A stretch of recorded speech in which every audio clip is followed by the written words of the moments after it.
Hello void and all who inhabit it, it's me, and happy Halloween. This video was recorded during the SAG strike. Although the WGA has reached a deal, SAG is still actively picketing.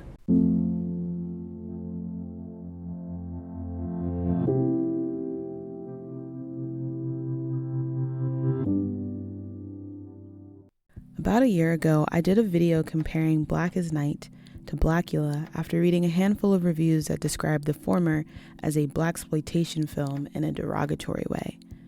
I was initially wondering why someone might use blaxploitation pejoratively, but I spent the bulk of that video examining why Black as Night wouldn't be a blaxploitation film respectfully in the first place. I don't think you need to watch that video before this one, especially because I'll be revisiting several of those ideas, and moreover, I want to spend a bit more time in today's video examining some key aspects of how blaxploitation films work and why, what kind of mindset is central to using the label pejoratively, and how they Cloned Tyrone challenges both in a way that revitalizes the genre.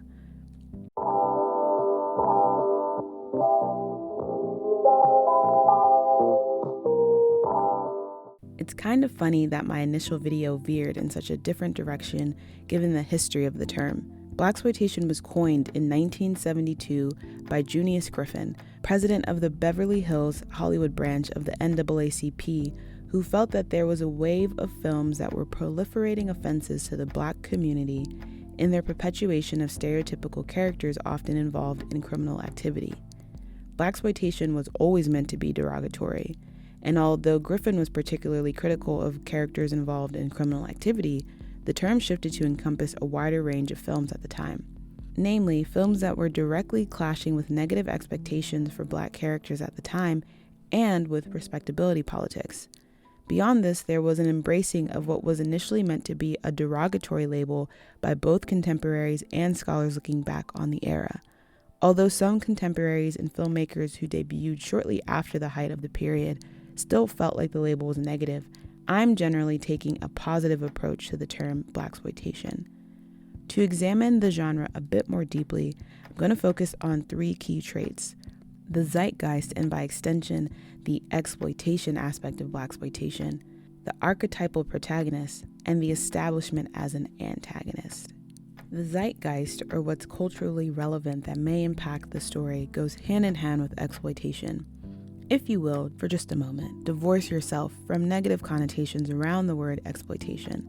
Exploitation films in general simply utilize whatever's going on in the zeitgeist, in culture at the time, in society at the time, as the major inspiration for the plot. I always use slashers as an example because they're easy, but if we want to keep within this genre, parody blaxploitation media can provide really blatant examples of intentionally basing a story off of what's culturally relevant. Black Dynamite, specifically the cartoon series, had a really good understanding of exploiting cultural sensitivities and references from the 70s while also playing off of modern sensibilities.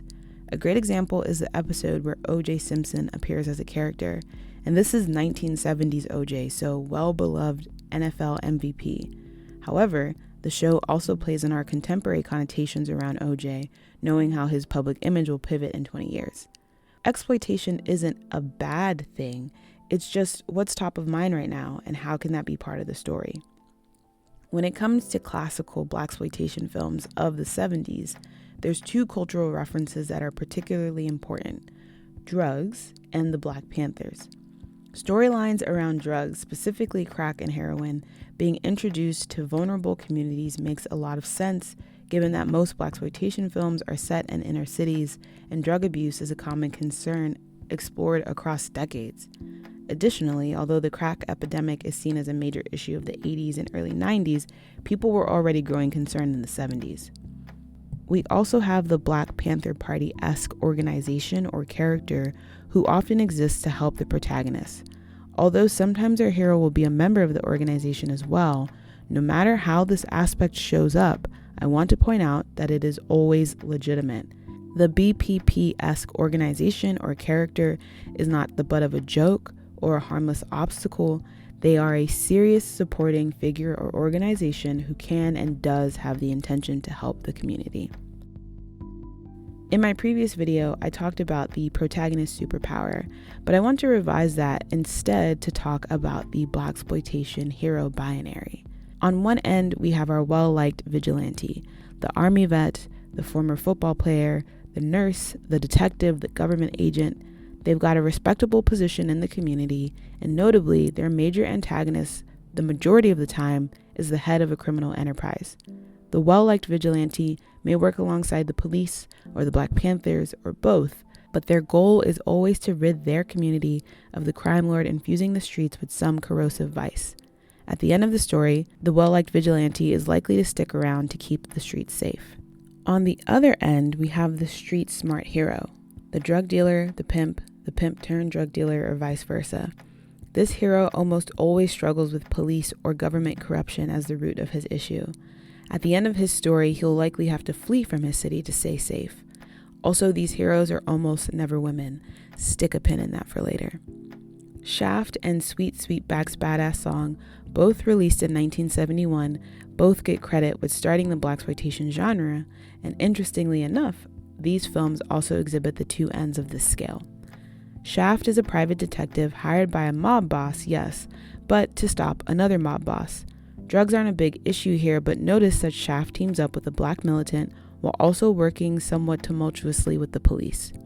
Sweetback, on the other hand, is a sex worker, which is an interesting deviation from the setup I just laid out given how often we're dealing with pimps, but Sweetback spends the whole film on the run after cops try to frame him for a crime. The crime in question is the murder of a black man, and the cops are just trying to drag in anybody so that the black community that was impacted by this man's death will stop asking them to, do their jobs and figure out who killed him. Sweetback also gets help from a black militant. Regardless of where a blaxploitation hero falls on the scale, what is instrumental is the varied and dynamic, revolutionary, some would say, representation they brought to the screen. Lastly, and most importantly, what ties all these films together is the exploration of facing off against a corrupt, often white establishment. Connected to my amendment about protagonists, sometimes the antagonist is a crime lord, sometimes they are the corrupt police force, but regardless, they are part of a system and most likely an outsider who's trying to put something harmful into the community. Blaxploitation films often recognize the erosion of a community by way of a systemic problem, even if that problem is personified by an individual. The antagonist's motivation can connect to white establishment explicitly, but also just the idea of having a story that challenges certain systems, behaviors, or structures is to have a story that directly pokes at white establishment. So, if this is our classical setup, how is it getting chopped and screwed?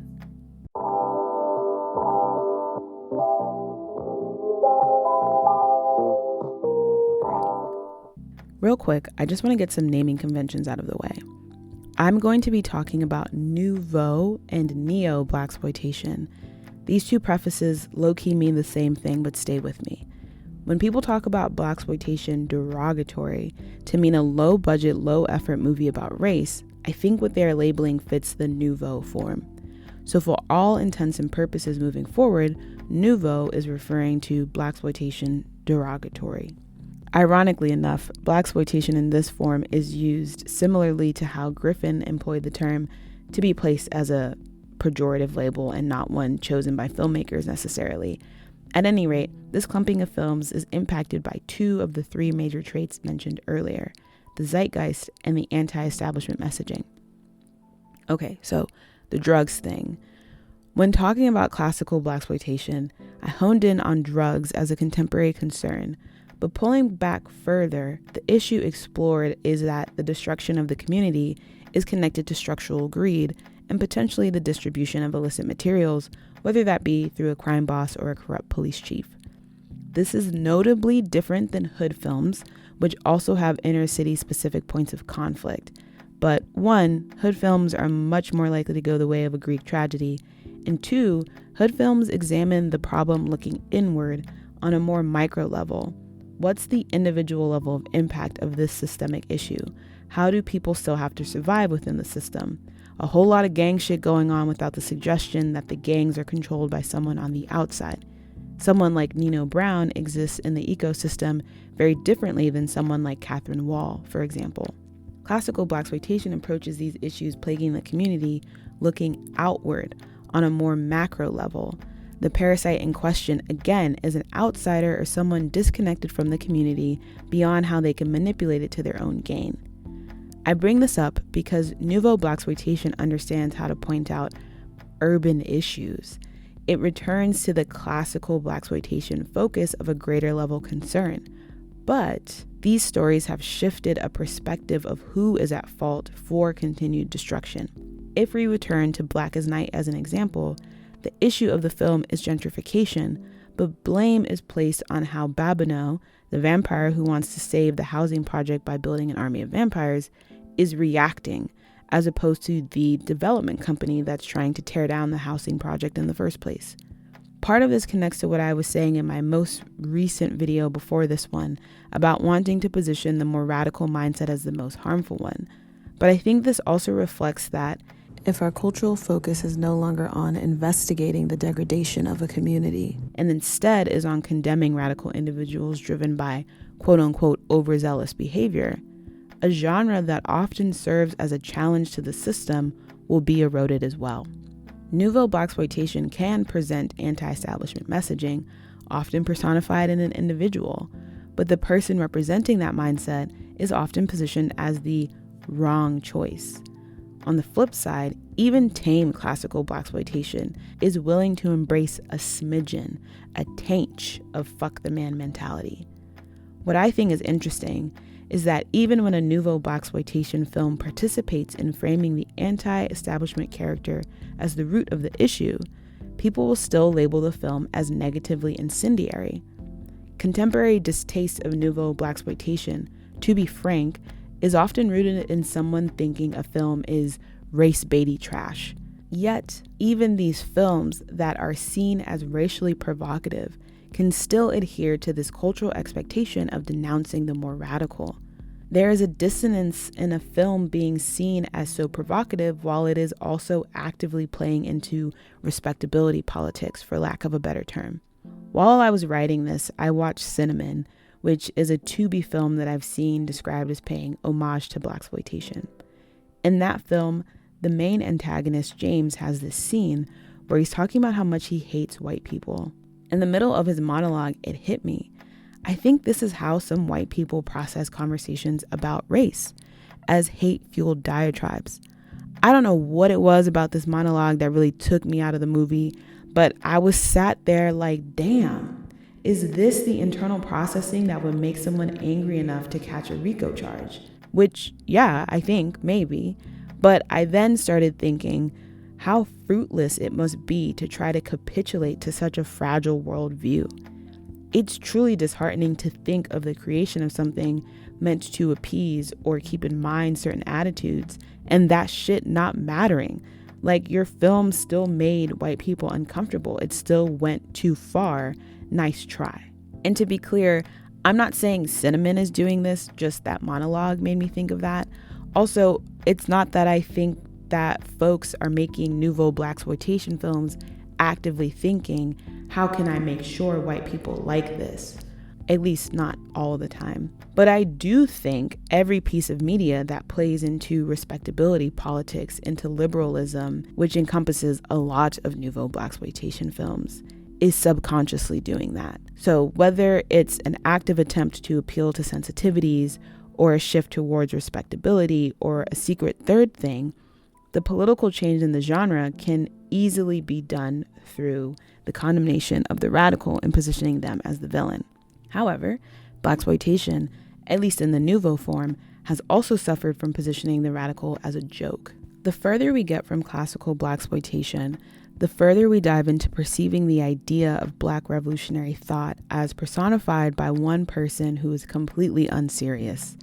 From Kalinga to Preach to Conspiracy Brother, these characters are not just harmless or ineffective, but someone for even other Black people to openly laugh at.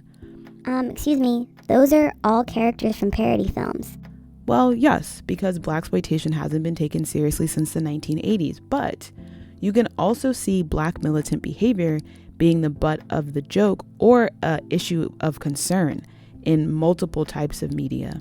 Also, what does it mean for an archetype that was once seen legitimately to now only be found as a tropey joke?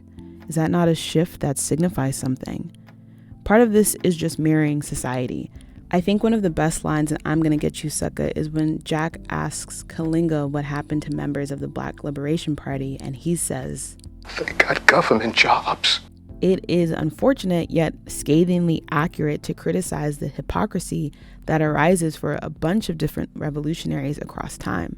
That's not necessarily unique to blaxploitation. But I think part of the shift of this archetype also comes from a desire to diminish the legitimacy of Black liberation, which isn't that far-fetched, more so than we have people who may become hypocritical in their old age. We have backlash to revolutionary thought and a desire to thin it out, to say it isn't necessary, to say we fixed the problem, so stop listening to these people who are making all this noise. There is a long history of wanting to brush aside that which makes the hegemony uncomfortable as quickly as possible, to act as if there's nothing wrong or that which is wrong doesn't require that big of a reaction anymore. But that's not so easily possible in this genre. Beyond the individual characters or organizations, the belief in Black liberation is ultimately at the heart of every blaxploitation film. The idea of challenging the system is revolutionary. The people who remind us of that are instrumental. Remove that idea or invalidate the people, and a genre can be condensed down to just a bunch of disorganized, ignorant Negroes being irritating over some shit that isn't worth paying attention.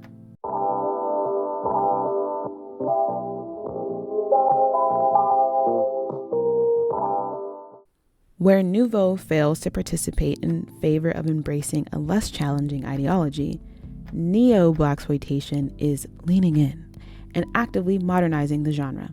There's some film analysis ways of looking at how a genre is modernized, but let's return to our key 3 traits. Starting with the revolutionary in the zeitgeist. Neo-blaxploitation returns to the embrace of revolutionary thought, but with a more nuanced lens. One way is that the modernized genre is able to critique a means of revolution as being ineffective without morally denouncing or villainizing it. I'm a Virgo is a great example of this. Kuti's mama LaFrancine and his friend Jones have this brief but very important conversation where they clash over the best method towards liberation. LaFrancine has an older mindset, believing in armed militant movement, while Jones argues that a collaborative community-based mindset is the best place to build. When Kuti sides with his parents and leads his group to blow up a generator, LaFrancine's method is shown to be immediately ineffective when a new generator is put in place that same night. Short-term success doesn't remove systemic problems is the message we're being given here. But LaFrancine isn't condemned in the process of establishing that understanding. More so than understanding that LaFrancine's method maybe won't work anymore, we are meant to understand that the system is fucked and needs to be done away with, but the road to revolution, to liberation, has to look different. I Am a Virgo is a TV show, and, arguably not necessarily a blaxploitation TV show, but it is a good comparison point for how a lot of blaxploitation films handled clashing Black thought. A classical blaxploitation film may have the protagonist in conflict with the revolutionary, but to an end outside of them both. The Mac, although the director doesn't consider the film a blaxploitation, is perhaps the best example. In The Mac, the main character Goldie is in conflict with his brother Alinga for a great part of the film, but by the end they realize that the real enemy is Hank and Jed and what they stand for. In classical blaxploitation, the conclusion that's reached is that we have a bigger enemy than each other. I Am a Virgo takes it a step deeper and asks, how do we consider the means of liberation instead of just whittling down to the understanding that we have a shared oppressor? In They Cloned Tyrone, which we'll be looking at for the bulk of how I'm examining nouveau blaxploitation, we don't have the revolutionary character, so to speak, but there is still the presence of revolutionary thought in the idea of community collaboration for liberation. Hand in hand with this shift in scope, neo-blaxploitation scales back out to look at a community. Localized change for systemic shifts, you know what I mean? A good example in They Cloned Tyrone is Fontaine's existential crisis. After he finds out he's a clone, and more importantly, meant to fulfill a destructive role in his city, he feels stuck because his choices are to die and let the role be fulfilled by a new clone, or to stick to his role, which is actively harmful to those around him. Fontaine's existential crisis is about him and his role within the community. Not just who am I, but how am I impacting things by being here? How is my community affected by the continuation of this cycle? What is particularly bone-chilling in Fontaine's crisis is this lingering question of what choices can I make when my options are limited? Such an inquiry recognizes that the problems we're dealing with are layered. It's not enough to take a classical blaxploitation approach of, well, we'll just cut the head off the snake and build from there, when you realize you are in a pit of snakes. Returning to this nuanced idea of revolution, the same is to be said of understanding layered harm. Not only is the harm never just one thing, it's also never the obvious thing. In They Cloned Tyrone, it's the funny dust in the chicken, it's the sedative in the relaxers, it's the mind control in the music, it's Pastor David Alan Grier and the purple drink. We can't just get rid of drugs and be like, okay, everything's good now. There's more than one way for a bad faith actor to infiltrate a community. It's never one thing, but it's also never the obvious thing is also flipped on its head so that the heroes can save the day at the end, which I really loved. And I think we see pieces of that in classical blaxploitation, but I can't think of many where the major plot point is the protagonist being able to use negative expectations to their benefit. The exception that comes to mind is The Spook Who Sat by the Door, where the main character Freeman is able to set up a whole underground network despite using tactics learned in the CIA, because the CIA believes that the leader of the underground network, ironically named Uncle Tom, has to be Russian. There's no way a black person could be leading this despite that the main benefit is for black people. I love The Spook Who Sat by the Door, and I think it's a real shame that it was inaccessible for so long, because it also presents a real challenge to some of the ideological pillars of classical blaxploitation that we can see crop up in newer films. I realized that I never provide summaries or log lines anymore, and I've probably already referenced like 6 things in this video alone without doing so, including They Cloned Tyrone, which is the main thing I'm examining. But girl, work with me here. I'm in the middle of midterms and I'm very tired. But really quickly, The Spook Who Sat by the Door follows Dan Freeman, the first black man to join the CIA, when he leaves the organization and returns home to Chicago to organize an underground guerrilla operation. The government, the CIA, the heavy policing of black communities, the performativeness of integration, all of that is positioned as the problem, as the antagonist for the bulk of the film. But the last 30 minutes or so does something really shocking. Freeman has a childhood friend named Dawson, who used to be a Cobra, which is the movie's equivalent to the Black Panthers, but is now a cop. There's a couple of points in the film where their ideologies clash, but Dawson never suspects Freeman of anything. Late in the film, Freeman is with Joy, a friend from college, and she's complaining about the revolutionaries who are fucking up progress for all the good black people like her and Freeman. Freeman kirks out on her a little bit, and in such reveals his true political positioning. Joy then runs to Dawson, sharing that she's worried Freeman has been hanging out with the militants. Dawson pieces together more than that and realizes that Freeman is Uncle Tom, the leader of the freedom fighters. He shows up to Freeman's place to arrest him. They tussle, Dawson dies, and Freeman calls his top 3 in command to clean up the body. When they arrive, he tells them something along the lines of, anyone who gets in the way of freedom, even another black person, even your friend, has to be removed. What was shocking is that blaxploitation films up to this point, and even after, arguably, would mostly only position black antagonists in connection to nefarious behavior. And no matter what, the respectable person would never be the problem. The Spook Who Sat by the Door rejects that idea. The film says, yes, the system is the issue, but the black person willing to operate within it is also an obstacle worth naming and eliminating as well. They Cloned Tyrone similarly suggests that joining with the oppressor is the worst option. The system is the problem, irrespective of who is part of it, and irrespective of whatever well-meaning reason they decided to participate. O.G. Fontaine, whose name I do not remember, girl, I'm so sorry, makes this wild, borderline biological warfare-ass strategy of assimilation because his grief from the untimely death of his kid brother pushed him to look for a solution. Is his backstory sad? Yeah, it is.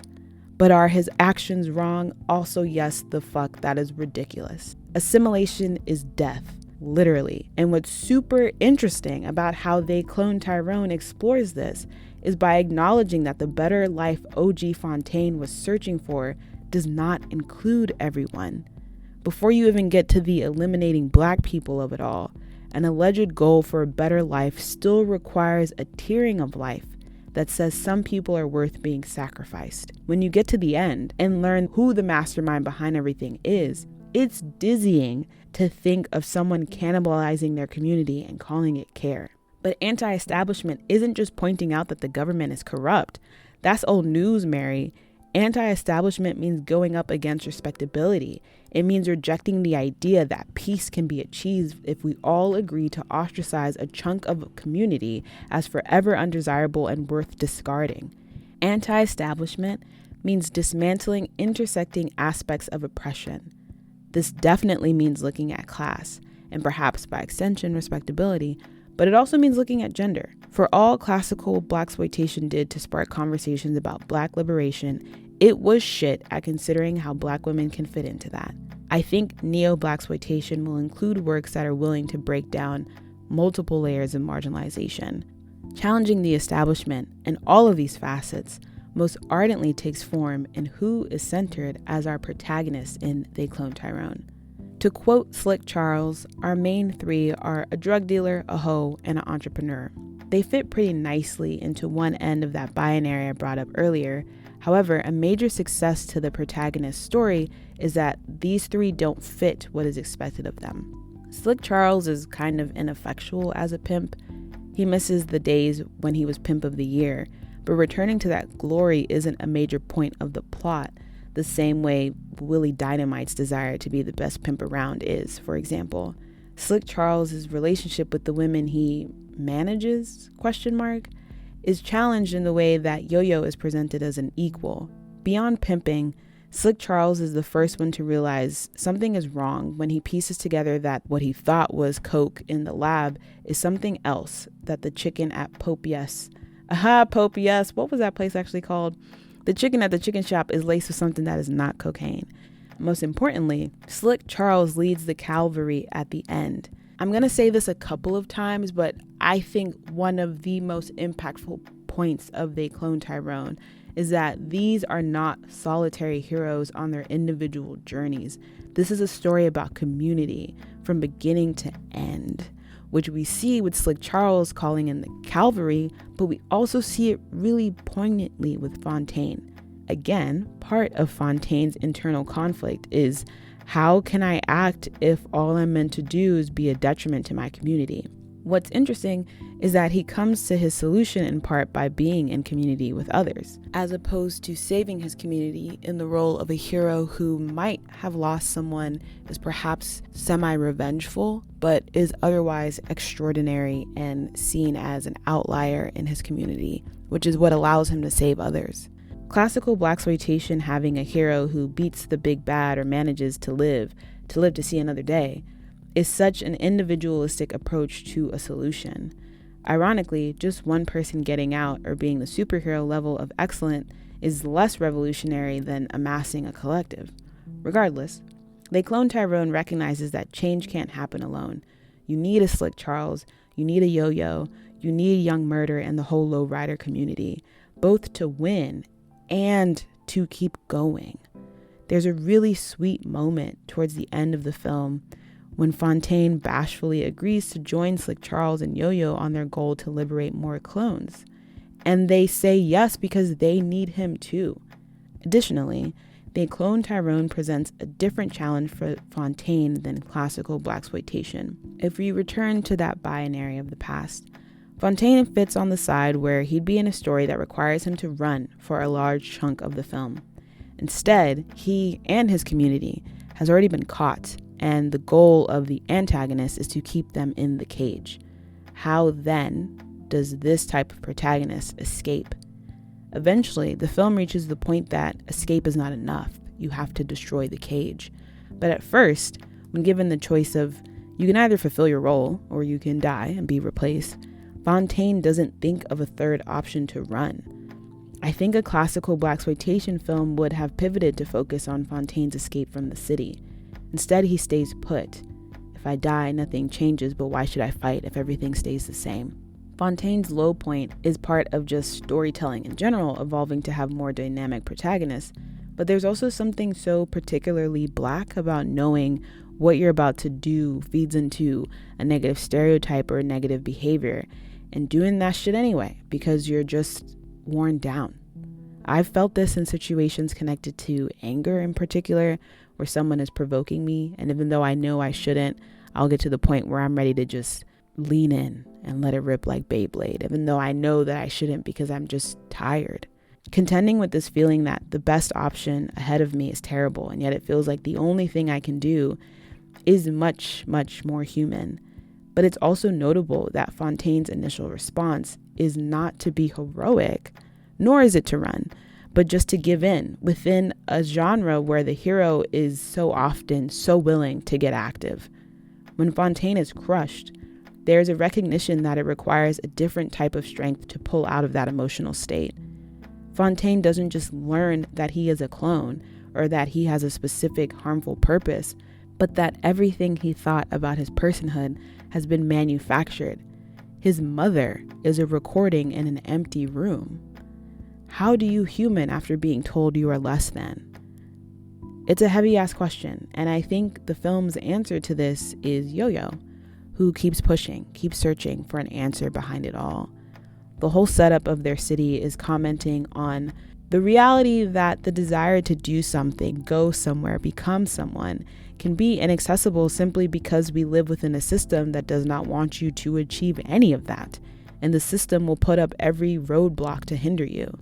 There's a scene where the core trio are hiding in Yo-Yo's childhood bedroom, and Yo-Yo outright is like, you don't think I know this is fucked? That you can be XYZ thing and it still won't be enough?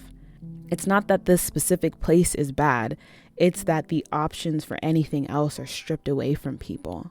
But what is dope about Yo-Yo is that this restriction doesn't leave her with a chip on her shoulder. She remains curious when she could be jaded. And it's not that she's blissfully unaware of the obstacles either, she just refuses to accept them. Yo-Yo is not a hopeless optimist. She's carrying a mindset that will be needed to break Fontaine and Slick Charles out of their stasis later in the film.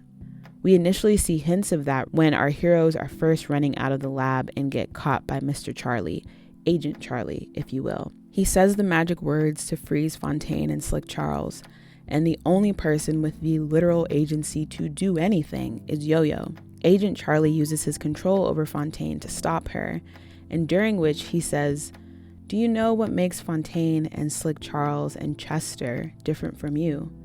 They have use to me, but you're disposable, a dime a dozen." Yo-Yo is told that she's simply a product of a circumstance that will be created again and again.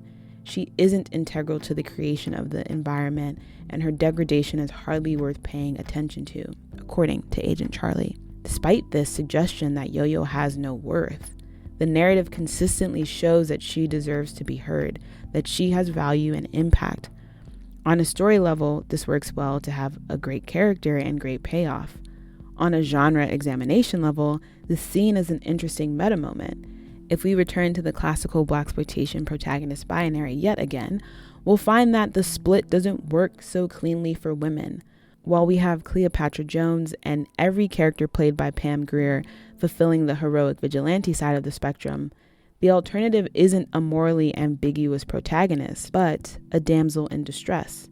If the woman is not the hero, she very likely will only exist as a love interest. A pure thing whose need for protection fuels the male protagonist, the passive damsel in distress isn't unique to blaxploitation.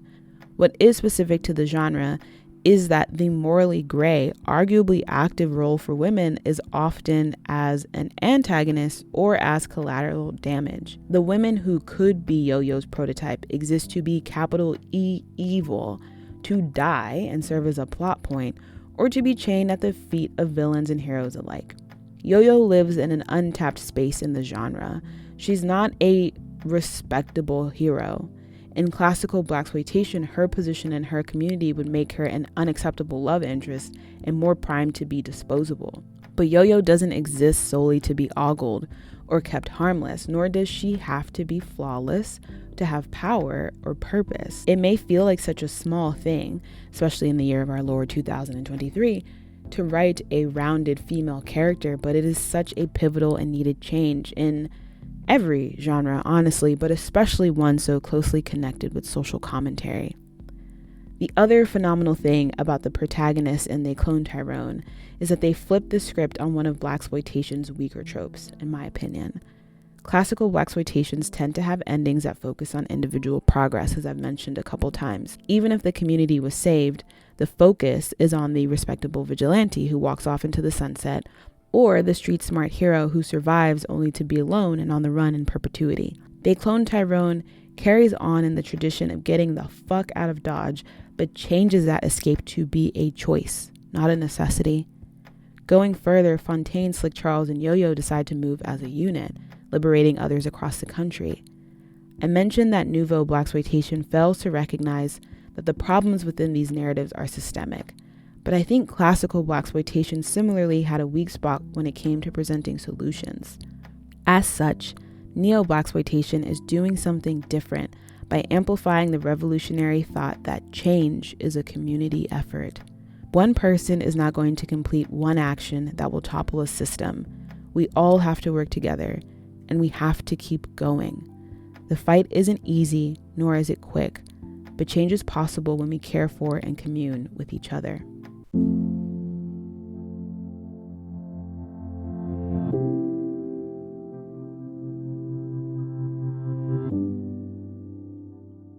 If you made it to the end, thank you for making it to the end. If I made it to the end, congratulations to me. Gosh, I normally, fun fact, actually write these out so that I'm not just rambling for like 10 minutes, but I didn't today. Please check out the description box. I'm going to link a document that has some information on how you can be in solidarity with Palestinians, speaking of change requiring community and working together in collaboration. Let's see, what else? How are y'all? What's going on? What y'all doing? What y'all watching? What's shaking? What's baking? I watched the entirety of The Fall of the House of Usher in one day. That's a lie, in 2 days, which is cool. I liked it. It was cute. I'm trying to watch Our Flag Means Death, but it's so boring, girl. Like, I'm so sorry. I might do a video on it. I don't know, because I did do one last year or whatever. But it's boring, bro. I don't know. I'm like 3 episodes in. This isn't about that. I am also watching Gen V, which is cool. I'm enjoying that. Let's see what else. I started Found, which is a procedural on NBC, and I'm here just for the sexual tension. I'm gonna be quite honest with you, which is crazy to say given, I shouldn't say crazy, which is wild to say given the subject matter of that show, but hey, that's what being on Tumblr in 2023 will do to you. Anyway, fingers crossed I get this out on Halloween, because I said that at the beginning and it would be so embarrassing to not. But I would love to know what y'all are watching, how things are going, what life is living for you. But I think that's all from me. So until next time, stay safe. I'll catch you in the next echo chamber.